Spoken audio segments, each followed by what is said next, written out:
La philosophe Elisabeth Badinter est votre invitée, Hélène Jouan. Bonjour Elisabeth Badinter. Bonjour. Depuis le déclenchement de l'affaire dite DSK, les féministes françaises sont montées au créneau pour dénoncer les propos machistes que cette affaire a suscité, et la difficulté pour les victimes d'oser parler. Pourquoi on ne vous a pas du tout entendu ? Eh bien, on ne m'a pas entendu parce que justement, je trouvais moi que la seule attitude convenable était de se taire pour l'instant. De se taire par rapport à la victime présumée ou par rapport à Dominique Strauss-Kahn? Mais par rapport aux deux, je ne savais rien comme tous les autres et je trouvais qu'il était prématuré de tenir des propos définitifs sur l'un ou sur l'autre. Par conséquent, j'ai trouvé moi que c'était la seule attitude convenable et qu'il était toujours temps ensuite de tirer les conclusions. Il y a néanmoins des propos choquants qui ont été tenus à ce moment-là, en dehors même de toute condamnation prématurée de Dominique Strauss-Kahn. Alors justement, je ne suis pas d'accord. Il y a eu effectivement un propos qui, moi, m'a choqué, celui de Jean-François Kahn.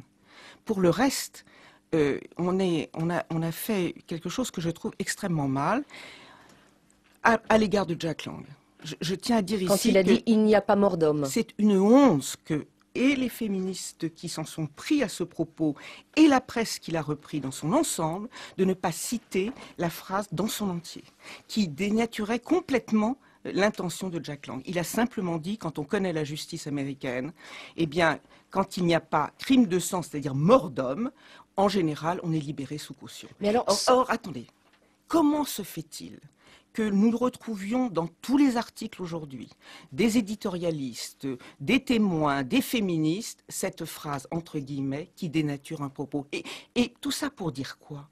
Pour dire, les gens qui ont défendu, par exemple, la présomption d'innocence, sont de véritables machos. Il y a là une solidarité entre hommes, et voire une solidarité de classe. On protège l'un des leurs. Et je trouve ça extraordinairement choquant.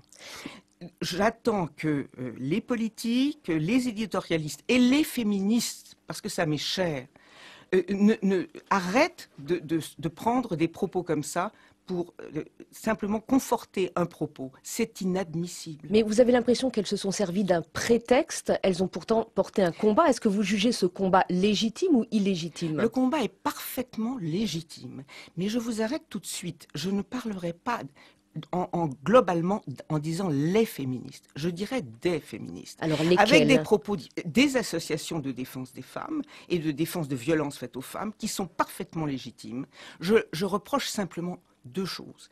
La première, c'est que on ait eu dans les 48 heures qui suivaient cette démonstration ignoble d'un homme menotté, des propos à peu près définitifs, y compris d'ailleurs venant d'avocates, piétinant la présomption d'innocence et disant « oui, c'est un petit peu pénible de voir ça, mais ça vaut la peine, la justice américaine, bravo, elle est passée ». Et j'ai été très frappée de voir que des féministes, sans attendre un instant, avaient ce comportement-là. Mais pire encore, depuis que nous avons tous des doutes, nous n'avons aucune certitude, nous avons des doutes.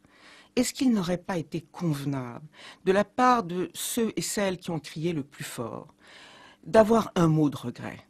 Un mot de regret. Elles n'ont jamais prononcé de condamnation définitive de Dominique Strauss-Kahn. Elles se sont servies de cette affaire pour dire il y a un problème de domination masculine aujourd'hui dans certains milieux. Il y a des choses qui se sont dites à cette occasion. Madame, est-ce qu'on peut profiter, comme vous dites, de cette affaire on peut s'en servir peut-être. Mais moi, je trouve ça obscène. On ne se sert pas d'une possible injustice pour faire avancer une cause. Et je regrette qu'aujourd'hui, il n'y ait pas un mot de regret, un mot de doute. Et j'ai entendu de mes propres oreilles depuis 2 jours, au moins l'affaire Strauss-Kahn aura eu ça de bon, elle aura libéré la parole des Françaises. Eh bien, je regrette. La parole des Français, d'abord, je ne suis pas du tout sûre qu'elle soit libérée. Je redoute même que ça se retourne contre les véritables victimes de viol. Il y a quand même des choses qui se sont dites, notamment par exemple, dans les milieux de pouvoir, un pouvoir machiste, masculin, une domination masculine qui finalement ne s'était jamais dite aussi clairement. Mais je ne suis pas de votre avis. Moi, j'entends ce propos, ce discours, depuis au moins 15 ans. Simplement, il faut ne pas cesser de la dénoncer. et c'est insupportable. Au demeurant, il est insupportable aussi qu'on se serve d'une possible injustice pour faire avancer une cause. Ça ne fait rien avancer du tout. Et si vous voulez mon avis, madame, ça se retournera contre les futures victimes de viol, parce que leur parole sera moins crédible. Déjà, c'est difficile de porter plainte. Et si on se met un instant à la place d'une femme qui vient d'être violée, c'est un cataclysme dans une vie de femme. Alors, allez porter plainte, recommencer à parler avec l'idée que peut-être on va douter de votre parole, ça sera encore plus insupportable. Je ne sais pas ce qui va arriver. Personne ne sait ce qui va arriver. Aujourd'hui, vous le dites, il y a des doutes, il n'y a pas forcément encore de blanchiment pour Dominique Strauss-Kahn. Mais absolument. Simplement, il me semble que la seule attitude convenable, c'était effectivement d'attendre. Et j'ai dans la tête encore la mise au pilori de tous ceux qui défendaient la présomption d'innocence. Vous ne parlez pas des victimes. J'ai ça dans l'oreille, comme si, et c'est ça qui est important, quand il s'agit de crimes sexuels, que ce soit la parole des femmes ou la parole des enfants, elle était devenue sacrée.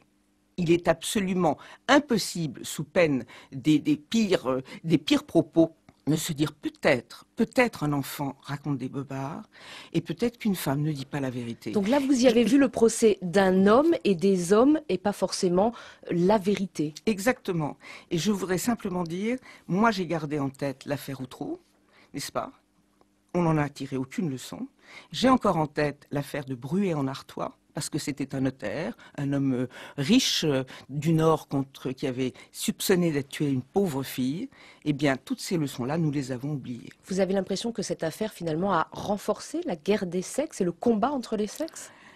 Je pense que ça ne l'aura pas amélioré. Je pense que ça serait dommage que le féminisme français se cale sur le féminisme américain. Nous venons de recevoir une leçon de morale des féministes américaines avec une pétition pour secouer les femmes françaises qui seraient complices du machisme masculin.